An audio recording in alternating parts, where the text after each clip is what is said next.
Vamos para a questão da BIM paralela, né, pessoal? Que é a grande notícia da semana, é o que está tomando conta do noticiário. O ICL Notícias colocou em pauta hoje. Eu quero ir por um viés aqui que eu achei interessante, que o ICL Notícias trouxe hoje, que eu acho importante, que é a figura do Ramagem, né?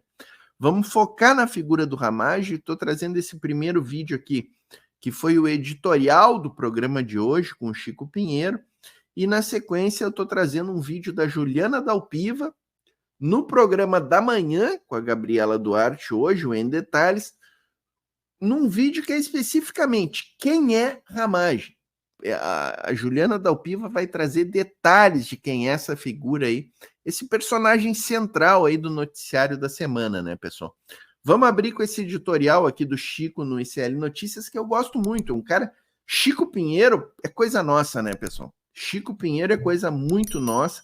Os editoriais dele no ICL Notícias, segunda edição, são ótimos, gosto muito.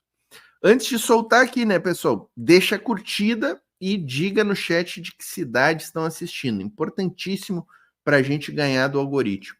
Deputado federal, ex-delegado, ex-diretor-geral da ABIN e candidato, pré-candidato a prefeito do Rio de Janeiro, com o apoio de Jair Bolsonaro. A gente achou até que podia, ele está mal colocado nas pesquisas, o Ramagem, e a gente pensou que podia acontecer até de Bolsonaro retirar o apoio. Disse que ele queria lançar quem? O Pazuello, né?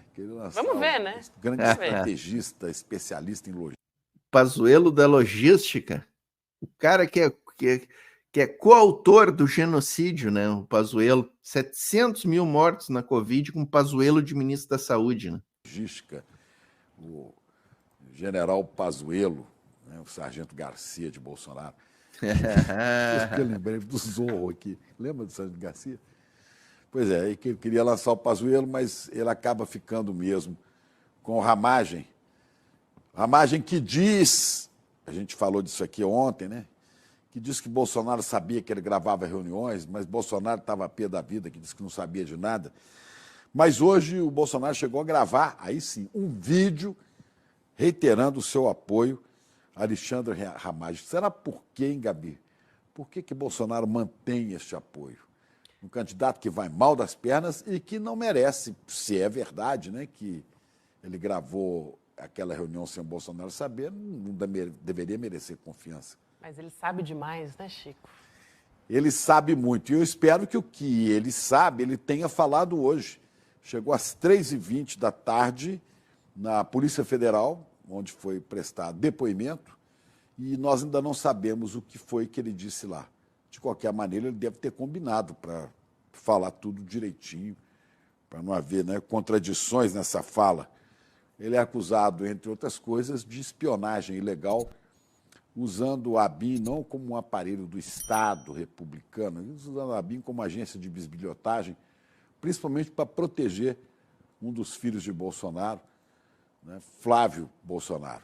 Enquanto isso, vão se acumulando indícios, eu digo, de crimes de Bolsonaro, que começa lá atrás, bem atrás, com a pandemia, como charlatão, Jair receitando remédios que não têm eficácia para a doença, mas receitava, boicotando e sabotando vacinação no país inteiro, né?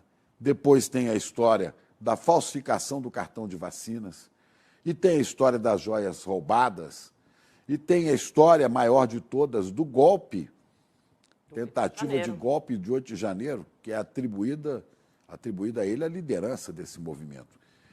Tudo isso está se evolumando na Procuradoria-Geral da República, onde a gente espera que o procurador Gonê, né, tome as providências, encaminhe ao Supremo para que isso tudo vire processos, nem são processos criminais. E agora tem mais essa, o uso da ABIN para fins particulares e perseguição de adversários políticos, disseminação de fake news e seguindo o quê? Bisbilhotando ministros do Supremo Tribunal Federal, lideranças da Câmara e do Senado, inclusive gente dele, né? Como é o presidente da Câmara, o Arthur Lira, né? Que veste a camisa amarela de Bolsonaro, vestiu, mas foi bisbilhotado pela ABIN de Bolsonaro. Ele bisbilhotou o Lira, bisbilhotou o Maia, né? Que era o presidente da Câmara anterior, porque são os caras que tinham a caneta do impeachment, né? Então ele tinha que ter, e sabe-se lá o que ele achou, né? Por que o Maia não levou adiante o impeachment? Foi um dos espionados pela BIM. Mas, enfim, tem uma série de provas, né, pessoal? E o Paulo Gonet, que a gente, inclusive, botou na capa do programa hoje, o Paulo Gonet tá dormindo no serviço, como se diz naquela gíria, né? O Paulo Gonet já tinha que ter oferecido denúncia, pelo menos de 2 casos, que eu vou dizer aqui para vocês, ó. Da pandemia, que tem o relatório da CPI da pandemia, e do golpe, que tem o relatório também da CPMI do golpe, com 60 pessoas indicadas naquele relatório, Bolsonaro e outros 59, 60, né? E tá com o Paulo Gonet, esse relatório aí da CPMI, recheado de provas, com os depoimentos da CPMI, com fotografias, com vídeos, enfim, é um conjunto de provas da questão do golpe que tem ali, e o Paulo Gonet já poderia ter oferecido a denúncia, e agora se soma mais um, que é esse relatório das joias, que já está aniversariando aí quase 10 dias que ele foi entregue à PGR, e nada de denúncia. E já circulam notícias aí que o Gonet não ofertaria esta denúncia antes do final das eleições, o que é um absurdo completo. Aquela que ele dizia na reunião de abril de 22, né? Foi 22, né? Ou 21. Aquela reunião que ele falou assim, eu tenho a minha polícia, a minha polícia. Esse negócio aí não vale nada. Muito bem, mas ele bisbilhotava, a BIM bisbilhotava, sob o comando do Alexandre Ramagem, que era subordinada ao general Augusto Heleno, que você não vê notícia, está caladinho, está na muda. Tem um ditado popular que diz assim, passarinho na muda não canta. Né? E ele não canta. Augusto Heleno está de bico fechado e ele sabe que é melhor não falar para depois não ser desmentido. Fanfarrão Augusto Heleno, né? Falastrão Augusto Heleno, que nem... Como falava, né? Como falava quando o Jair Bolsonaro era presidente. Agora tá caladinho, bico fechado, né? Completamente envolvido. Ele tá presente nas 3 reuniões essas. Nas 3 reuniões que tem vídeo e áudio, ele tá lá presente. E sempre com falas extremamente comprometedoras, né, pessoal? Extremamente comprometedoras. Para seguir aqui, ó, para a gente seguir nessa figura do Ramagem, né? E ali o Chico Pinheiro e a Gabriela Duarte, no primeiro vídeo ali que a gente trouxe, questionaram, né, por que o Ramagem segue cotado de candidato para a Prefeitura do Rio de Janeiro dos bolsonaristas, né, do PL, no caso. Porque ele sabe demais. O Ramagem é um arquivo ambulante, gente. Ele é um arquivo ambulante, ele sabe de muita falcatrua dessa família e de aliados da família. Então o Bolsonaro não pode simplesmente chutar o Ramagem e retirar o apoio à candidatura dele e botar um outro, como ali o Chico falou no Pazuello, né? Acho que dificilmente o Pazuello será candidato à prefeitura do Rio de Janeiro. Acho que Ramagem será mantido com toda essa ficha corrida aí que está aparecendo, com gravação de áudio, que eles estão dizendo que todo mundo sabia que estava sendo gravado esse áudio, mas por favor, né? Por favor, ninguém aqui é bobo, né? Mas aqui, Juliana Dalpiva vai nos esclarecer, então, quem é Ramagem. Ramagem, como é que ele ficou tão amigo da família Bolsonaro, né? O que explica essa proximidade? Essa história deles começa, Gabi, num dia em que o Bolsonaro, já assim, em casa, se recuperando de uma facada, né, do atentado que ele tinha sofrido do Adélio, em Juiz de Fora, começa a reclamar da atuação da segurança dele, mas veja, não é porque ele estava preocupado que ele queria mais segurança. Ele tinha acabado de ser alvo, né, ali cerca de um mês e pouco antes, cerca de 2 meses antes, de um atentado que quase tirou a vida dele. Mas ele adorava fazer aquela cena de sair domingo de manhã para ir comprar alguma coisa na padaria, sacar dinheiro, né? Que é uma coisa que eles também gostam. Então, ele faz. Eu sei porque eu acompanhei esse período do Bolsonaro antes dele assumir a presidência, que ele ficava na casa dele no Vivendas da Barra. E aí ele que inventava do nada essas saídas. E aí ele era assim, ele decidia sair, queria sair. E a segurança que se virasse. E aí teve um dia que o antigo chefe de segurança ficou muito irritado com aquilo, porque ficava preocupado que acontecesse alguma coisa, afinal de contas, ele tinha acabado de ser um alvo de um atentado. Então, o trabalho dele era garantir a segurança do presidente. Imagina se acontece alguma outra coisa, né? O policial federal fica muito contra a parede, né, numa situação dessa. Então ele teve uma confusão, teve uma discussão mesmo entre o chefe da segurança e o Bolsonaro. E aí o Ramagem foi destacado para ir lá substituir esse chefe de segurança. E aí ganhou a confiança do Bolsonaro, ganhou a confiança dos filhos, como eu estava falando aqui antes, inclusive participando de stand de tiro e tudo mais. E aí ele acaba se juntando com outro grupo de policiais que pensam como ele, que também eram ali fãs do Bolsonaro, e aí estamos aqui falando, né, do Felipe Arlota, que aparece também nas trocas de mensagens lá no relatório da ABIN. Eu lembro do Felipe com certeza, mas outro que foi agregado a esse grupo nesse período é o Marcelo Bomervê, que é um dos principais assessores do Ramagem, um dos homens de confiança do Ramagem em todo esse período da ABIN, e é um dos que mais aparece envolvido com todos esses crimes, né, que a gente está falando aqui desde a semana passada. Ele vai ganhando muito a família Bolsonaro por dizer amém, basicamente, né? O que o presidente pede, ele faz. Não importa o que esteja sendo pedido.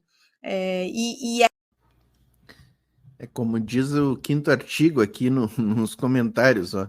Ramagem é um delinquente, para se relacionar com a família é um requisito, né? É isso aí. Disse amém para tudo, é isso, né? É isso.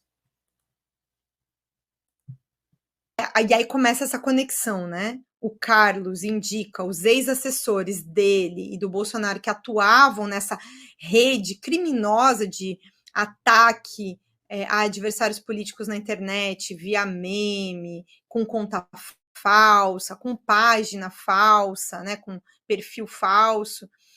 E eles montam essa estrutura da BIM, essa estrutura do gabinete do ódio, como ficou conhecido, dentro do Palácio Planalto. E aí o que a gente pode agora falar com segurança é que a BIM estava conectada a esse gabinete do ódio. Esses assessores que eram assessores da presidência da República, tá? Mas que de assessor da presidência da República não tinham nada. Então, é de uma gravidade imensa imaginar que o nosso serviço de inteligência de Estado, que deveria proteger o Brasil, estava a serviço de ataques online de quem a família Bolsonaro se interessava. E mais do que esse é um ponto importantíssimo que a Juliana Dalpiva toca, né? A gente ficou 4 anos à mercê de um bando de delinquentes à frente da administração pública federal, né? Não é à toa que ficaram 33 milhões de pessoas vivendo na fome, que a Eletrobras foi entregue, que as refinarias da Petrobras foram entregues a troco de propina de joias, né? Que o serviço público brasileiro foi destruído, 100 mil servidores públicos a menos do que havia quando o Jair Bolsonaro e o Temer entraram, né? Então o golpista e o inelegível enxugaram em 100 mil servidores a nossa máquina pública. Isso gerou o quê? Fila no INSS, fila nas cirurgias do SUS, péssimo atendimento no SUS, baixa qualidade da educação. E tem gente que comemora isso, né, pessoal? Tem gente que comemora toda essa destruição que esta gangue, esta quadrilha fez ao Brasil. A gente estava sendo governado por pessoas que se utilizavam da ABIN para espionar até os seus correligionários políticos. Quem não lembra que o ministro da Justiça tinha uma lista de jornalistas e de pessoas de imprensa, eram mais de 50, ele tinha dossiês de cada um, o Eduardo Moreira estava nessa lista. Tinha até um nome para as pessoas que estavam nessa lista. Vocês que estão aí no chat se lembrarem do nome, quem estava nessa lista recebeu um nome. O Paulo Guedes, o delinquente Paulo Guedes, o inimigo da população brasileira e do povo trabalhador, Paulo Guedes, tinha contas em paraísos fiscais. Cada vez que ele dava um suspiro, para não dizer um pum, na cadeira dele no Ministério da Economia, o dólar subia ou baixava e ele ganhava dinheiro nos paraísos fiscais. O delinquente Paulo Guedes, delinquente que chamou servidores públicos de parasitas, que disse que era um absurdo o país ter tido um momento em que empregadas domésticas iam para a Disneylândia. Essa gente canalha, delinquente, que ficou 4 anos quebrando e destruindo o Brasil. Isso também fez uso de sistemas para monitorar alvos, e monitorar é literalmente ir atrás, fazer vigilância, descobrir o endereço da casa das pessoas. É assustador ler o relatório, né? E, inclusive, em alguns casos, para além da história do Flávio, que a gente estava falando aqui, sobre como eles tentaram, de todas as maneiras, encontrar alguma coisa para derrubar a investigação sobre o gabinete do Flávio, né? Cerca de 6 milhões de desvio de reais foi o que foi apontado pelo Ministério Público. Eles também atuaram para proteger o Jair Renan, que é o filho 04 do Bolsonaro, quando ele estava sendo investigado por tráfico de influência, por levar uma porção de empresários lá para os ministérios para tentar arrumar ali alguma coisa, uma facilidade para esses empresários. E aí ele ganhou um carro em torno disso. E no meio dessa confusão, o pessoal da BIM, por pedido do Ramagem, vai passar a investigar um dos sócios do Jair Renan, monitora a casa dele, vão fazer uma vigilância no parque que ele costuma dar aula, ele é um personal trainer, então é meticuloso o tanto que eles foram atrás de alguns alvos. Tá aí, portanto, esmiuçado quem era esta figura, esse personagem central, né? Ramagem, Alexandre Ramagem. Desse tipo de gente que a gente está tratando, certo, pessoal? Desse tipo de delinquente que a gente está analisando aqui. O Thiago Gomes colocou uma questão interessante, ó, que eu deixei aqui para analisar. Ele tem a dúvida se abrir o processo criminal a partir de um relatório de uma CPI não seria temerário. Aí ele diz, vamos aguardar o Gonê. Tem até quinta-feira da próxima semana para se manifestar. 2 questões aqui, tá, Thiago? Primeiro, o Paulo Gonê não tem prazo para se manifestar. Não tem prazo para ofertar denúncia. Se ele quiser, ele fica sentado em cima desses processos para o resto da vida. Pode até ter um prazo aqui, tu deve estar falando de algum prazo que o Alexandre de Moraes deu para ele se manifestar aí, mas não é para ele ofertar a denúncia especificamente, tá? Porque a denúncia é uma prerrogativa do Procurador-Geral da República, no caso do Paulo Gonê, e ele pode ofertar ela quando quiser ou pode nunca ofertar, ele pode até arquivar este relatório da polícia e dizer que não há indício de crime nenhum ali. Então, esse é o primeiro elemento. Segundo elemento, é temerário abrir um processo criminal a partir de um relatório da CPMI? Eu não acho que é temerário, Thiago. Para que serve a CPMI, então? A CPMI, CPI, Comissões Parlamentares de Inquérito, né? Elas têm as mesmas prerrogativas e as mesmas como é que eu vou dizer? Elas se equiparam muito a um relatório, a um inquérito policial. Tanto que o nome é Comissão Parlamentar de Inquérito, né? Ela é um inquérito. Então, o relatório de um inquérito, tanto policial como de uma comissão parlamentar, elas são documentos que trazem ali indícios de práticas criminosas. E para trazer indícios de práticas criminosas, essas conclusões têm que estar consubstanciadas num conjunto de provas.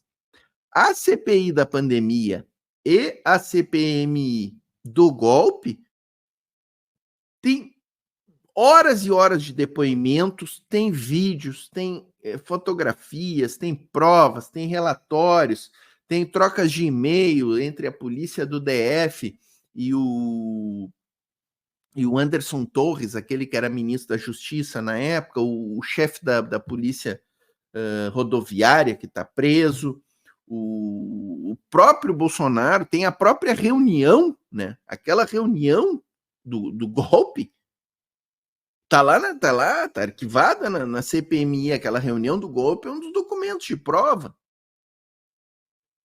A famosa reunião, depois tem o almirante lá da Marinha dizendo que sim, que estava dentro do golpe, que ele empregaria as forças da Marinha caso o Bolsonaro determinasse um golpe. Tudo isso é um conjunto de provas, Thiago, que está aí à disposição, que está lá na gaveta do Paulo Gonet, esteve na gaveta do Aras e agora está na gaveta do Gonet. Não é possível que um procurador-geral da República, com todos esses elementos em cima de sua mesa, não façam o que tem que fazer, seu dever. E outra coisa que eu disse hoje à tarde, lá na TV Resistência Contemporânea, eu nunca fui advogado criminalista, não atuei no direito criminal, mas eu sei que uma denúncia criminal, pessoal, ela não é um instrumento complexo que o procurador da República, o promotor, vá fazer um documento de 100 páginas com citações doutrinárias, jurisprudenciais. Não. Especialmente quando a gente tem relatórios de inquéritos bem fundamentados, como é esse da Polícia Federal das Joias, que chegou para o Paulo Gonet, são mais de 150 folhas ali de relatório e mais milhares de folhas com provas, com documentos, comprovando os crimes ali da questão das joias, né? Então, o agente público, o promotor, o procurador-geral da República, numa petição de 2 folhas, ele encaminha isso ao judiciário, pessoal. 2 folhas.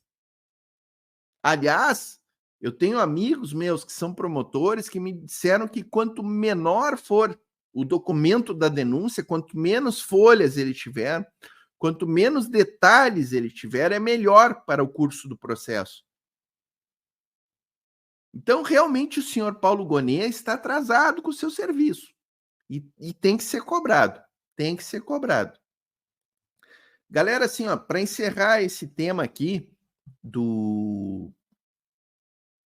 outra notícia que surgiu agora do ICL Notícias, uma exclusiva aqui do ICL, o cofrinho dos Bolsonaro, né? O cofrinho dos Bolsonaro. O Carluxo andou frequentando ali o cofrinho, né? Como é que essa gente tem cofre, pessoal? É totalmente incompatível com a renda deles ter um cofre. Comprar todos esses apartamentos que eles compraram. Mas, enfim, vamos assistir esse vídeo aqui, que é curto. O vereador do Rio, Carlos Bolsonaro, acessou um cofre mantido com o irmão dele, o Flávio, numa agência bancária lá no Rio de Janeiro, nos mesmos dias em que o pai, o Jair, comprou casas. Sabe onde? No condomínio Vivendas da Barra, Chico. Vivendas que eu chamo de Vivendas da Barra Pesada. Esse mesmo. Agora, que loucura, né? O Igor vai detalhar os valores disso. Ele compra uma casa por 420 mil reais, né? Uma casa. 409 mil reais. 409. Essa casa tinha sido comprada antes por uma empresa por 580. E a empresa vai vender para ele depois por 420. Super normal, né? Ter um prejuízo. Tudo em dinheiro vivo, né? Exato. Que loucura, hein? Um prejuízo de 170 mil. O Igor, a Juliana, enfim, a reportagem cruzou dados de documentos do Banco do Brasil, escrituras de cartório, enfim, tem um monte de idas e vindas ao cofre. O Igor vai contar aqui pra gente, mas vamos começar por essa história aqui que o Chico já puxou, essa primeira, né, casa que foi um prejuízo de mais de 100 mil, aliás, quase 200 mil, né, essa primeira casa, 170 mil reais, porque prejuízo. Porque ele comprou por 409 mil. A empresa compra uma casa por 500 e tanto, depois revende por 400, que coisa estranha. Conta pra gente, Igor. É incrível, né? O cara vai no cofre, tira um dinheirinho e compra 2 mansão na Barra, né? O pessoal tá lembrando aqui, ó, é lista de detratores do governo, né? E o Ismael tá lembrando que o tio João Carvalho era o número 32 da listinha dos detratores, né? Tava o Eduardo Moreira, tinham várias figuras lá, né? Vamos ver aqui essa historinha do cofrinho da famílice. Oferece essas coisas. Pois é, e assim, né? Isso não é um período enorme, isso em 4 meses, né?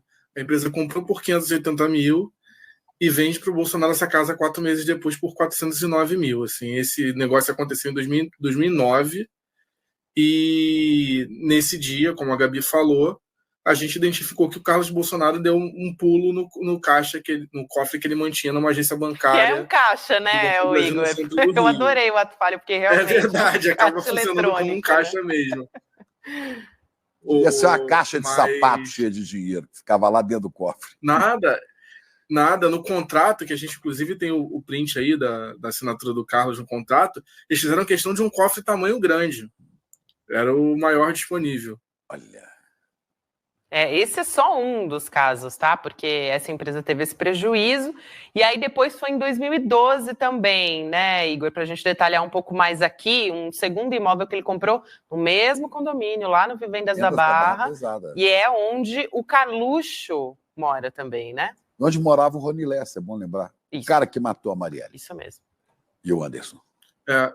É isso mesmo, Gabi. E só para lembrar, esse imóvel, esse segundo, que foi comprado em 2012 pelo Bolsonaro, mas é onde o Carlos Bolsonaro vive desde então, foi avaliado pela prefeitura na época em mais de 2 milhões de reais. Então, assim, você tem, nesses 2 casos, suspeitas bastante fortes de que esses imóveis foram negociados com valores por fora, digamos assim, que é uma prática que já foi identificada na família Bolsonaro diversas vezes. O próprio Flávio Bolsonaro, na investigação da rachadinha dele, a gente tem casos desse tipo também, de que foi provado que ele pagou por fora mais de 630 mil reais em dinheiro vivo. Também foi ao cofre nesse dia, inclusive a gente já deu essa reportagem aqui também, que ele mantinha o cofre junto com o Carlos, né? Então, assim, é o modus operandi da família Bolsonaro nessas transações mirabolantes de imóveis, assim. É incrível, né? Diz que ele ia para o cofre e ficava lá 2 horas no cofre, né?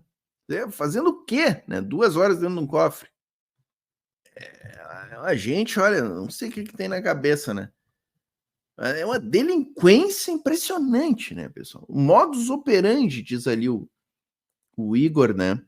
O modus operandi de gangue mesmo, né? De gangue mesmo.